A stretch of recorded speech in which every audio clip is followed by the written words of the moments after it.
Hello friends, welcome to the British English with Deepak या चॅनलवर. British English with Deepak या चॅनलवर तुमच्या सर्वांचं स्वागत आहे. माझं नाव आहे दीपक मोरे आणि आज मी तुमच्यासाठी घेऊन आलेलो आहे प्रेझेंट कंटिन्युअस टेन्स म्हणजेच चालू वर्तमान काळ. हा टेन्स डिटेलमध्ये जाणून घेण्याच्या अगोदर मित्रांनो मी तुम्हाला एक स्टोरी सांगणार आहे. ती स्टोरी अशी आहे की एक साधू माणूस होता. त्या साधू माणसाकडे काही लोक सेम प्रॉब्लेम पुन्हा पुन्हा घेऊन यायचे आणि त्या सेम प्रॉब्लेमबद्दल ते तक्रार करायचे. तेव्हा त्या साधूने एक जोक त्या सर्व लोकांना सांगितला. तो जोक ऐकल्याच्या नंतर ते सर्वजण खूप हसले. काही वेळानंतर सेम जोक त्या साधूने पुन्हा त्या लोकांना सांगितला. तेव्हा मात्र काही लोकच हसले. तिसऱ्या वेळेस जेव्हा तो सेम जोक त्या साधूने त्या लोकांना सांगितला तेव्हा मात्र कुणीच हसलं नाही. तेव्हा साधू हसला आणि म्हणाला की जर तुम्ही सेम जोकवर पुन्हा पुन्हा हसू शकत नाही तर तुम्ही सेम प्रॉब्लेमवर पुन्हा पुन्हा का रडत आहे. तर मित्रांनो, जेव्हा हे शेवटचं वाक्य साधूने बोलले की तुम्ही सेम प्रॉब्लेमवर पुन्हा पुन्हा का रडत आहे, तेव्हा मित्रांनो इथे प्रेझेंट कंटिन्युअस टेन्सचा वापर झालेला आहे. म्हणजेच प्रेझेंट कंटिन्युअस टेन्सची मित्रांनो ओळखच आहे की पाहत आहे, वाचत आहे, ऐकत आहे, लिहित आहे आणि शिकवत आहे.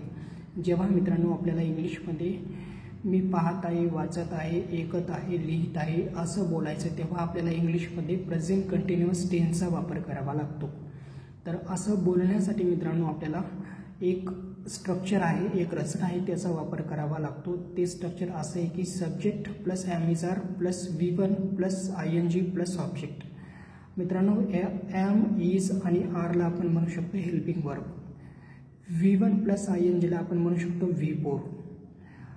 मित्रांनो, जर तुम्हाला सब्जेक्ट म्हणजे काय, वर्ब म्हणजे काय आणि ऑब्जेक्ट म्हणजे काय हे जर माहिती नसेल तर तुम्ही माझा सिंपल प्रेझेंट टेन्सचा व्हिडिओ बघू शकता. मित्रांनो, त्यामध्ये मी ह्या गोष्टी डिटेलमध्ये समजावून सांगितलेल्या आहेत. तर मित्रांनो, इंग्लिशमध्ये जे सब्जेक्ट आहेत ते असे आहेत की आय, वी, यू, दे, ही, शी आणि इट. तर मित्रांनो, आपल्याला आय सोबत नेहमी एम घ्यायचं आहे, वी, यू आणि दे सोबत नेहमी आर घ्यायचं आहे, ही, शी आणि इट सोबत नेहमी इज घ्यायचं आहे मित्रांनो. तर मित्रांनो, जेव्हा आपल्याला असं म्हणायचं की मी व्हिडिओ पाहत आहे, तर मित्रांनो आपल्याला मी जसं सांगितलं तुम्हाला आय सोबत आपल्याला एम घ्यायचं आहे, तर तसंच आय सोबत मी एम घेतला आहे. ते आता आपल्याला V1 प्लस ING घ्यायचं आहे. म्हणजेच वॉच. आता V1 म्हणजे वर्बचा पहिला फॉर्म मित्रांनो. तर वर्बचा पहिला फॉर्म आहे वॉच.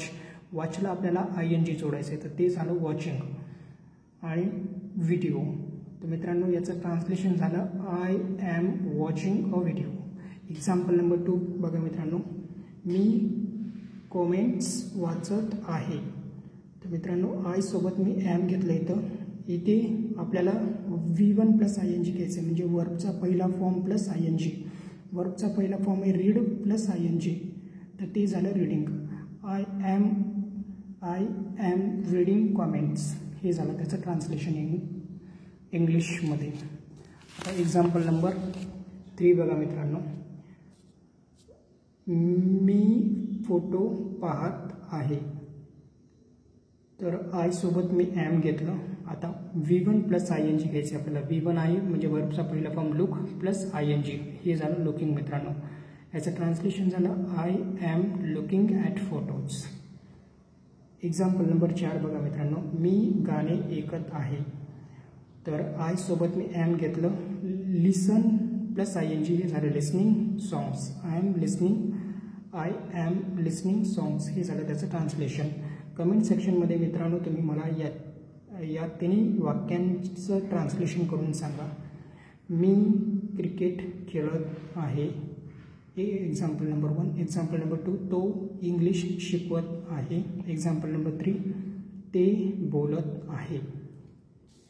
आणि मित्रांनो, जर तुम्हाला हा व्हिडिओ समजला असेल तर तुम्ही माझ्या चॅनलला सबस्क्राईब करू शकता आणि तुम्हाला हा व्हिडिओ खरंच आवडला असेल तर तुम्ही माझ्या चॅनलला